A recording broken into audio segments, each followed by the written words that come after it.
Hello again, everybody, from 680 The Fan and the Touchdown Club of Atlanta. I'm Chris Mooneyham, your host for the TCA All Sports Report.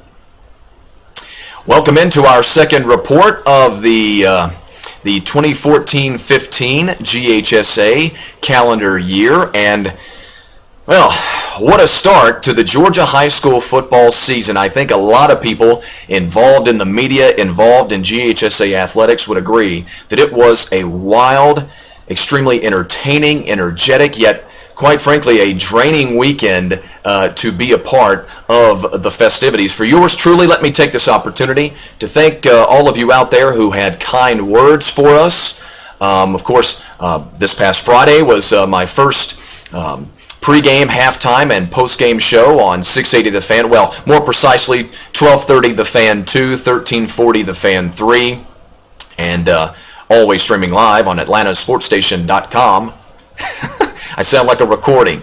But in all seriousness, I felt like we had a really good first show, especially for the first time that all of us guys were working together alongside Chip Yagi and Chad Potier and Steve West, and of course Doug Conkle and Carl Whirl out on location calling the ball games. But yeah, I thought we had a really good first show, considering that it was a first show of the season. Still some rust to shake off, and we'll get better as the season rolls along. So thank you to all of us to all of you rather, who sent us some well wishes, some congratulations, and all of that. We really, really appreciate it. Wesleyan beat Walker in that ball game. I think 45-7 was the final. So much offense for Wesleyan, you kind of forget what the final score was. Coming up next week on 1230 The Fan 2 and 1340 The Fan 3, and always streaming live at atlantasportstation.com, will be Westminster and Lovett. So a chance to see Lovett, one of the true state championship contenders at the AA classification.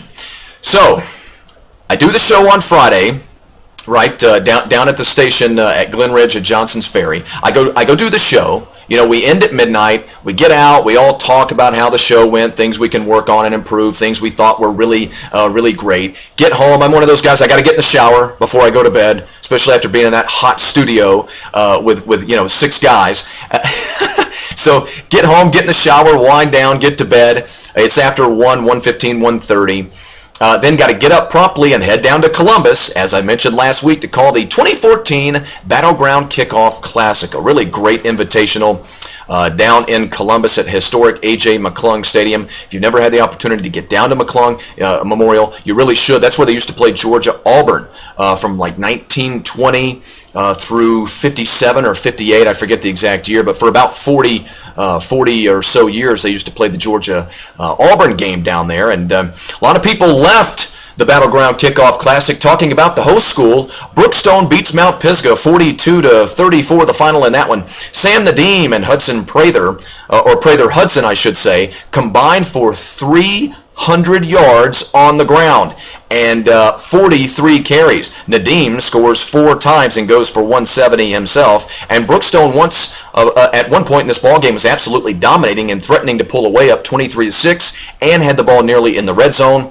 Mount Pisgah did what good teams do and rallied, got back in the ball game, and forced it to a 1-point deficit. But Brookstone held on to beat Mount Pisgah just the same, 42-34.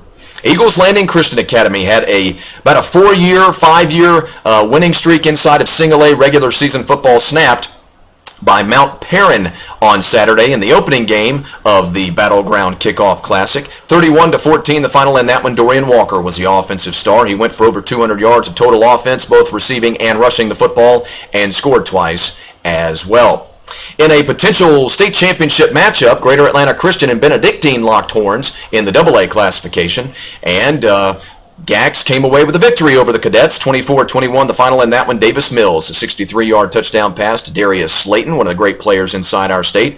24-21 lead at the 8:38 mark, and they held on to win by that final. Slayton, 8 receptions, 186 yards, and 3 touchdowns. Quarterback play going to be very important for GAC this year, and it looks like they may have found their man. Sandy Creek beat Archer, another high-level buzz buzz-worthy conversation piece this weekend and throughout the week. The Patriots trailed in that ball game at one point 13-0 at the half, scored 21 unanswered in the third quarter, and of course they did it on the legs of their workhorse, Eric Sweeney. Sweeney went for 231 yards and a touchdown on 34 carries. And what's more is we knew he was going to do it. Yet Archer still could not stop him in that third quarter. Archer had a first and goal at the Sandy Creek 7-yard line, by the way, in the final seconds. But an interception ended that scoring threat. Josh Batista, one of the great running backs in our state and a heavily prized recruit, did not start for Allatoona. In fact, did not play for the Buccaneers. For undisclosed reasons, by the way. I've efforted to find out throughout the weekend and was not able to get anybody on the horn and get a straight answer out of why Batista did not play in their heavily anticipated matchup against East Paulding, if not their biggest rival, one of their biggest rivals. And certainly this was a ball game that will without question determine playoff seedings out of that super region that the two teams play in. Allatoona comes out with a 27-21 victory over the Raiders, and Russell Holloman, the Thunder of the Thunder and Lightning, with Batista and Holloman, was certainly the beneficiary of the, I guess what we probably have to call a suspension because no injury was reported during the week. Holloman goes for 209 yards on the ground on 39 carries. The defending 5A champions Creekside survive a shootout with the South Cobb War Eagles. 55-41 the final in that one. Bryson Terry and Julian Gibbs combined for over 400 yards on the ground. Terry goes for 204 and Gibbs goes for 203, but then again, we kind of saw that coming, didn't we? We talked about it right here on the All Sports Report last week. They are going to rush the football like we may have never seen as a team. Remember, they got two of the best offensive linemen, not just in our state and the Southeast, but probably in the country. Bad news for Creekside. Jason Stanley was injured in this ball game. The only word I've been able to get out of anybody down Creekside ways in the Southern Crescent, for some reason it's very hush-hush, is that it's a left leg injury. One other person told me a left knee injury. Stanley, left the ball game in the first quarter and did not return to the field of play. So that is a very interesting development that we will have to watch. Stanley, I'd say probably a top 30 wide receiver in the country, and of course he is a Georgia Bulldog commit. How about Norcross? Another buzzworthy conversation. They beat Tucker 32-29. None of us knew what to expect in 2014 out of Norcross, but now we might. They beat Tucker again 32-29. Blake Begum drills home a 28-yard field goal in overtime. Tucker then fumbles for the fourth time in the ball game. On the very next possession, Norcross recovers, and Norcross wins the ball game. Tucker, 4 fumbles in the game, 15 penalties, 158 yards. Big question for Norcross in 2014. Who will be the quarterback and will he be effective? Griffin Barker is the new starter for the Blue Devils. He goes 20 of 34, 267 yards and 2 touchdowns. Norcross might be a little bit better than the 4 or 5 loss team that I thought they would be. Jared Pinckney, 7 catches, 113 and a touchdown. Very important for them to be productive at the quarterback position.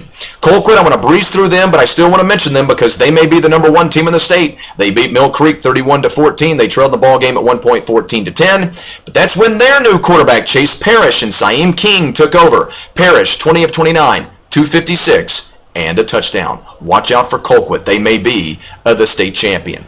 And then, of course, North Gwinnett beat McEachern. You were wondering when I would bring it up. 52-49 in the game of the week. 52-49. John Urzua takes over for Hayden Spire, and we knew he would be good. They weren't worried about the quarterback position, only could they protect John Urzua. And he showed why all of us experts weren't worried about the performance, or was not worried about the performance of Urzua.